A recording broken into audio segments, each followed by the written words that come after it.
গায়ে হলুদের একদিন আগে বুধবার দিন আমি চলে এসেছিলাম আমার মায়ের বোনের বাড়ি, মানে নারায়ণগঞ্জ এসে উঠেছি। এসে তো দেখি সন্ধ্যাবেলা আমার বোন এত আয়োজন করেছে। আসলে আমাদের খেতে খেতে সন্ধ্যা হয়ে গিয়েছিল।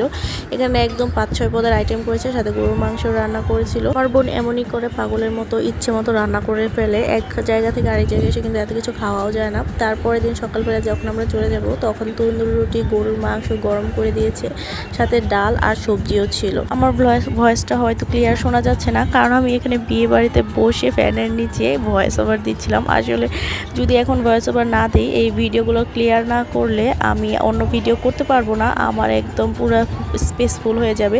আর এদিকে আজকে এমন একটা খারাপ অবস্থা হয়েছে, সিএনজি দিয়ে যাওয়ার সময় এখানে আমার ছেলে বমি করে একদম আমার বোরকা টোরকা ওর জামা কাপড় সব মাখিয়ে ফেলেছিল। আর এই তো দেখতে দেখতে বিয়ে বাড়িতে চলেই আসলাম। বিয়েবাড়ির গেট, আলো, এগুলোই কিন্তু বিয়েবাড়ির আনন্দ।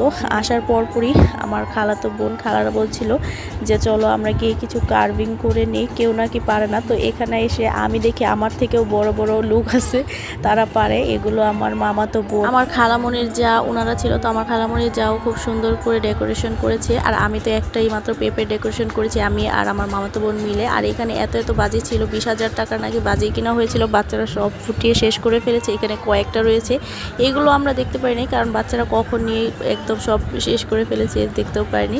তো এখানে হচ্ছে সবাই মিলে দুপুরে খাওয়া দাওয়া করছিলাম। এভাবে বিয়ে বাড়িতে খেতে কিন্তু খুব ভালোই লাগে। তো আমি আবার একটু দেখতে গিয়েছিলাম যে গায়ে হলুদের স্টেজটা কেমন হয়েছে। তখনও ভালো মতো হয়নি, তবু অনেক সুন্দর লাগছিল। আর এই যে ওদের বাড়িতে দেখেন 2 চোখের বিড়াল।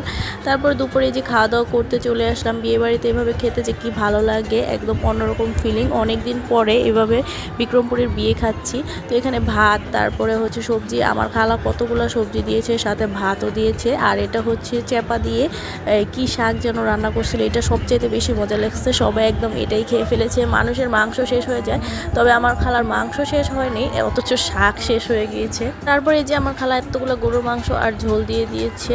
তো গরুর মাংস আর ঝোলটাও কিন্তু অনেক বেশি ভালো লেগেছে। বললামই তো বিয়ে বাড়ির খাবার বলে কথা, অবশ্যই মজা তো হতেই হবে। তারপরে খাওয়া দাওয়া শেষে আমরা চলে গিয়েছিলাম আমার ভাবিদের সাথে দেখা করতে, মানে আমার মায়ের নানির বাড়িতে, আমার বড় মার বাড়িতে, যেখানে আমি ছোটোবেলা থেকেই অনেকবার গিয়েছি। মানে ছোটোবেলা বলতে গেলে আমার নানুর বাড়ি ওটা, আমরা নানুর বাড়ি বলতে বুঝি এটা। অনেক মানুষের কাছে মনে হয় অনেক দূরের সম্পর্ক, কিন্তু আমাদের কাছে মনে হয় এরাই আমাদের আপন মানুষ, কাছের মানুষ। কাছের মানুষ না হলে কি কেউ এতটা খুশি হয়? আমরা আসাতে আমার ভাবিরা এত বেশি খুশি হয়েছে। আমার 2 ভাবি দেশের বাড়িতে থাকে, দেখেন বাড়ি ঘরের কি অবস্থা, কারণ এত বড় বাড়ি আর গাছপালা দিয়ে একদম ভরপুর। যতই ঝাড়ু দিয়ে রাখুক না কেন, ও সবসময় এমন নোংরাই হয়ে যায়। অনেক অনেক গাছ আমার বড় মার বাড়িতে। এটা হচ্ছে শাহেদা ভাবির ঘর, আর এই যে ভাবি কি সুন্দর করে ঘরটা গুছিয়ে রেখেছে মাশাআল্লাহ। আর এই যে ওনাদের একটা